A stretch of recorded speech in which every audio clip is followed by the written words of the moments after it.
He said there is this lady, let's assume his wife, his sister, who does not pray on time. And sometimes she prays after the time is over. So how can we advise her? First of all, if a person prays on time, this means that the allocated time of a prayer, this is called praying on time. So Dhuhr prayer starts at 12:30, for example, and Asr prayer starts at 3:30. Within these 3 hours, this is called praying on time. So if a person prays it at 12:30, at 12:50, at 1 o'clock, at 2 o'clock, at 3 o'clock, at 3:24, and he manages to finish the prayer before the adhan of Asr, this is called praying on time.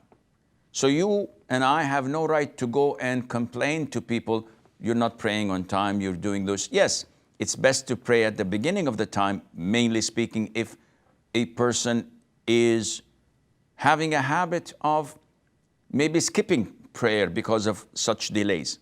Nevertheless, we have to try our level best to be diplomatic, to know how to pull people to Islam gently and softly without intimidating them and without repelling them away from Islam.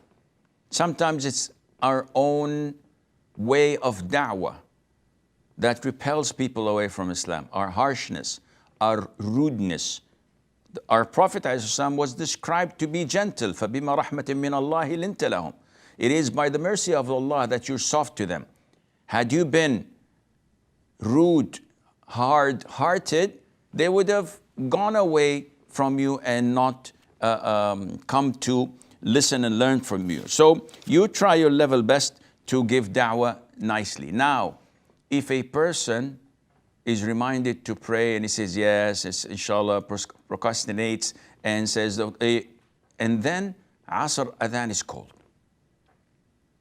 In this case, we try to tell that person that you have done a major sin in Islam. And because you have delayed it until it was over, this is considered as skipping it, which means that don't pray Dhuhr anymore. Even if he wants to go and pray Dhuhr, say, no, there's no need. Allah will not accept it from you. And this is the most authentic opinion. If a person deliberately skips a prayer until the following prayer is due, he cannot make it up. And the Prophet said, ﷺ, clearly that whoever oversleeps and whoever forgets a prayer must pray it as soon as he remembers. There's no expiation for it other than that. Sheikh al-Islam bin Taymiyyah, Sheikh ibn Uthaymeen, and other honorable scholars said that the Prophet gave 2 reasons for making it up and considered that as expiation: oversleeping and forgetfulness. But if someone deliberately, consciously, and intentionally skips it, then he cannot make it up.